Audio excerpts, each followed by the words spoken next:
मो ना दुर्गा माधव पंडा +3 final year student मु आज पवित्र उपलक्ष्य मु गुरु मानक पद कहवाक चाहूँगी जहाँकि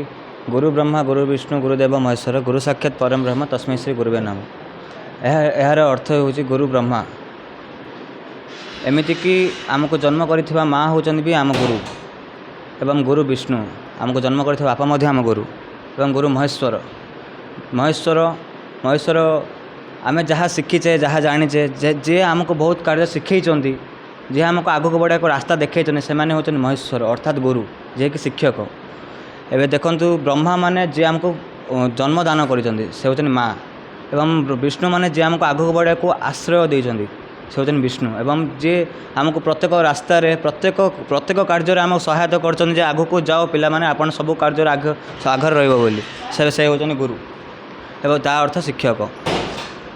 तेरा मु +3 सेकेंड ईयर छात्री गुरु ही सबकि आम घरे थिबा पर्यंत आम छुआर माँ पिला समस्ते हेले स्कूल कॉलेज पळै आसला परे गुरु ही आमर सबकि गुरु ही आमर सबकि आमको कॉलेज मैडम सार समस्ते कहते तमें यूनिफॉर्म थिबा पर्यंत आमर छुआ पिला आमर तुम समस्ते जहाँ भी कर आम कॉलेज ना उच्चा कला भाया काम कर तो आम से सब भाविकी भल पाठ पढ़ू भल आमको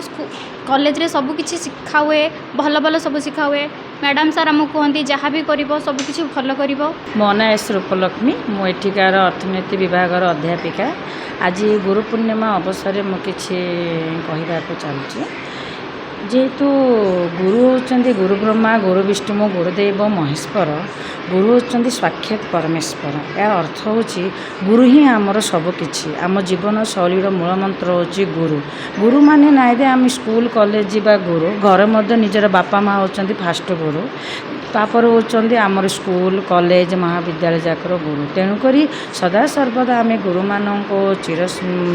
नमनीय और सेमानंकर कथा को आम जीवन सारा नीति आदेश पालन कर आमर उचित तेणु आज दुनिया रे पिला मानक एति कहवाक चाहूँगी सदा सर्वदा से गुरु को अनुसरण करेंगे गुरुंकर पदे पदे चलिए आ गुरु को चिरस्मरणीय करेंगे। आज मु डॉक्टर रामप्रसाद पंडा प्रिंसिपल गोपालपुर कॉलेज गुरु पूर्णिमा एक पवित्र दिन आमर सारा भारत वर्ष रे पालन करा जाउछि। हिंदू परंपरा रो एक श्रेष्ठ पूजन दिवस जोटा कि गुरु मानंको पूजा करा जाए छात्र छात्री माने गुरु को पूजा करी सेमानंकर आशीर्वाद लभंती। यही गुरु पूर्णिमा को मध्य व्यास पूर्णिमा बोली कहा जाए कहीं आमर जो व्यास ऋषि व्यास जी महाभारत लिखिथिले वेद लिखिथिले तांकर जन्मदिन को यही व्यास पूर्णिमा बा गुरु पूर्णिमा रूपे पालन। मो ना पीवी गिरिधर मु lecturer in Telugu Gopalpur college रे 30 वर्ष है चाकरी करछि। गुरु पूर्णिमा होची गोटे उत्तम दिन सेटा सारा इंडिया रे पालन करा जाउची। गुरु व्यासंकर जन्मदिन हेबारु ताकु व्यास पूर्णिमा भी कहा जाउची। ए दिन गुरु मानंकु